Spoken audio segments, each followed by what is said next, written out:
రామ్ చరణ్ అంటే నేను రామ్ చరణ్ ఉన్నప్పుడు నేను పుట్టినప్పుడు నేను ఇంటర్ ఇప్పుడు చదువుతున్నాను. ఇంటర్ చదువుతున్నప్పుడు నాకు అన్నయ్యకి అబ్బాయి పుట్టాడని చెప్తే ఇంట్లో నామకరణం చేశారు.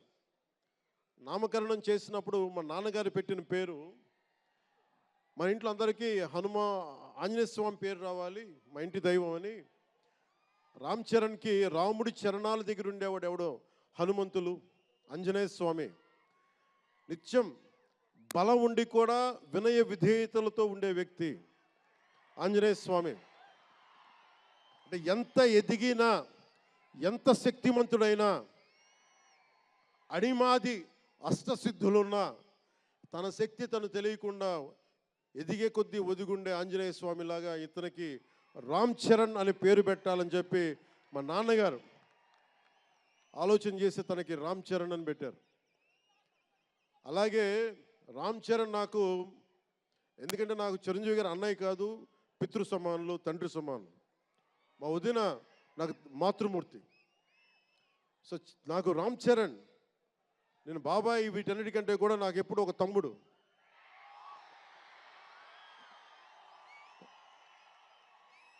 చిన్నప్పుడు బాగా ఏడిపించేవాడిని, నేను ఇంకా బద్ధకంగా ఉండేవాడిని.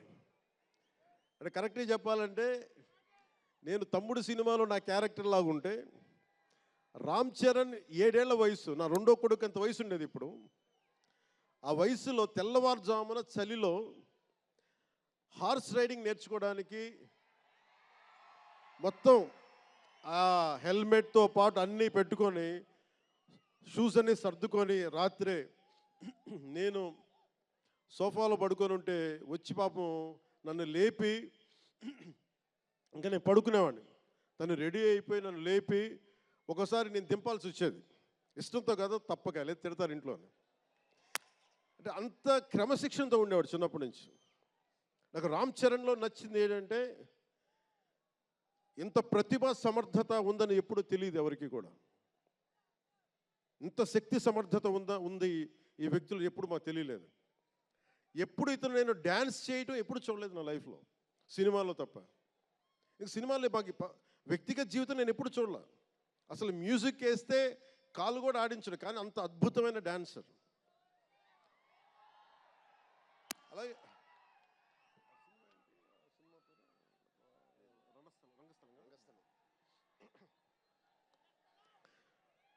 రంగస్థలం గురించి సుకుమార్ గారి డైరెక్షన్లో రంగస్థలం, నాకు నటన చూసి ఇతనికి బెస్ట్ యాక్ట్ అవార్డు రావాలని మనస్ఫూర్తిగా అనిపించింది. అంటే అంత గొప్ప పెర్ఫార్మెన్స్ చేశాడు. భవిష్యత్తులో ఇతను ఉత్తమ నటుడు కూడా కావాలి, ఉత్తమ నటుడు అవార్డు అందుకోవాలి. ఎందుకంటే తనకి ఇక్కడ పెరగల, ఆంధ్రాలో పెరగల, కీలకమైన సంవత్సరాలన్నీ తమిళనాడులో పెరిగాడు, కొంత హైదరాబాద్లో, తెలంగాణలో పెరిగాడు.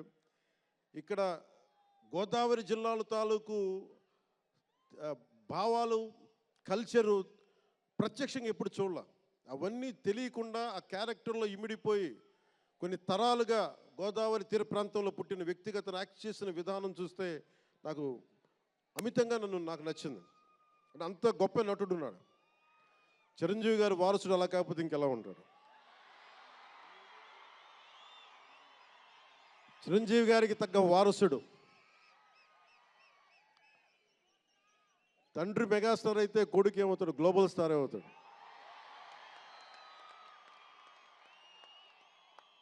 అంటే చిరంజీవి గారిని ఎందుకు అంటే ఎక్కడ గుర్తు పెట్టుకోవాలంటే, అంటే నాకు మా అన్నయ్య అంటే ఎందుకు గౌరవం, మొన్న కూడా ఇంట్లో అప్పుడప్పుడు చెప్తా ఉంటా. ఆయన ఒక మొగల్తూరు నుంచి వచ్చిన వ్యక్తి, ఎవరు ఆధారం లేరు. మీరు ఇంతమంది లక్షల మంది ఇక్కడ ఉన్నారు, జనం ప్రజలందరూ ఉన్నారు. మనకు ఎవరో ఒకళ్ళు ఉండాలి అని అనుకోకర్లా, మీకు మీరే ధైర్యం. మీరు అనుకుంటే మీరు సాధిస్తారు. గుండె లోతుల్లో నుంచి నేను సంకల్ప బలం ఉండి దానికి తగ్గ పట్టుదల, కార్యదక్షత ఉంటే మెగాస్టార్ చిరంజీవి గారిలాగా ఎలా సాధించగలరో ప్రతి ఒక్కరూ మీరు కోరుకున్న దాంట్లో సాధించగలరు. అంటే ఆయన ఒక్కడు పెరిగి మా అందరికీ ఆశ్రయం ఇచ్చాడు, ఊతం ఇచ్చాడు. ఆయన ఊతం వల్లే నేను ఈ రోజున మీ అందరికీ కూర్చొని మారుమూల ప్రాంతాల్లో భయపడడానికి, అందరూ భయపడే రోడ్లకి వెళ్ళగలుగుతున్నాను, రోడ్లు వేయడానికి అంటే ఆ మూలాలు చిరంజీవి గారు మాకు నేర్పించింది. అంటే ఇది ఎందుకు చెప్తున్నానంటే, నేను చిరంజీవి గారిని ఎంత కష్టపడేవారు ఆయన కష్టపడి బయటికి వచ్చి ఇంటికి వస్తే నేను అర్ధరాత్రి పూట వెయిట్ చేసేవాడిని అక్కడ సోఫాలో పడుకున్నాను హాల్లో. మా అన్నయ్య గారు ఎప్పుడు వస్తారు, ఆయన ఎంత కష్టపడేవారంటే కనీసం వచ్చి షూలు ఇప్పుకోవడానికి అసలు శక్తి ఉండేది కాదు. అలిసి సొలిసి ఒళ్ళు కుమిలిపోయి, అంటే ఏమంటుందని అసలు కందిపోయి దెబ్బలు తిని, ఎందుకంటే అప్పుడు సేఫ్టీ మెకానిజం లేదు. మన గుండా షూటింగ్ టైంలో మన ఏదో అనకాపల్లి వెళ్తుంటే ఇక్కడే చిరంజీవి గారు చేశారని ఎవరు ఆయన సన్నిహితులు చెప్తా ఉంటే, ఆ పడిపోయి ట్రైన్ కింద యాక్సిడెంట్లో కాలు ఫ్రాక్చర్ అయ్యి, అలాంటి ఒక సేఫ్టీ లేని పరిస్థితులు ఆయన చేస్తూ ఇంటికి వచ్చేటప్పటికి మాకు చేయగలిగేది ఏంటంటే, మాకు గిల్టీగా ఉండేది. తమ్ముడు సినిమాలో నేను ఎలా ఉండేవాడిని, ఆకతాయిగా తిరుగుతా, అలా నాకు అలా అనిపించేది నా జీవితం. అలా లేననుకోండి, కానీ మా అన్నయ్య వచ్చేటప్పటికి ఏదైనా చేద్దామని తపంతో పాపం ఆయన సాక్స్ తీస్తే కాళ్ళు వాచిపోయాయి. ఆ షూ కూడా వచ్చేది కాదు, చెమటతో తడిచిపోయేది. ఆయన షూలు తీసి ఆయన పాదాలు తుడిచి అది చేస్తే మాకు ఒక చిన్నపాటి ఉపశాంతి మాకు లభించేది. ఎందుకంటే ఇంత కష్టపడుతున్నాడు ఇంతమంది కోసం అనేది. అంటే అలాంటి కష్టాన్ని చూసి పెరిగాడు రామ్ చరణ్. అందుకే ఇది ఎందుకు ఆయన గురించి చెప్తున్నానంటే, మేము ఎప్పుడూ దీన్ని అహంకారంగా తీసుకోవాలి.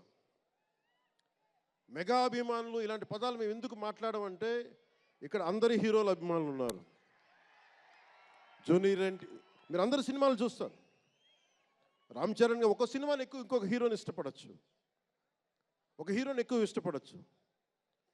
జూనియర్ ఎన్టీఆర్ గారిని ఇష్టపడతారు, అల్లు అర్జున్ గారిని ఇష్టపడతారు, అలాగే ఒక ప్రభాస్ గారిని ఇష్టపడతారు.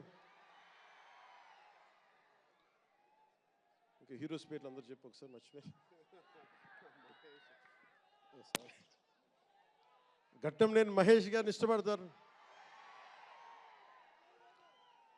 అంటే నేను ఎందుకు అందరి హీరోల క్షమించాలి, అందరి హీరోల అభిమానులని పేరు పేరున నేను సమయం తక్కువ ఎక్కువ మంచి అందరి హీరోలు పేరు పేరున చెప్తున్నాను. చిన్న చిత్తగా అట్లని చెప్పట్లా.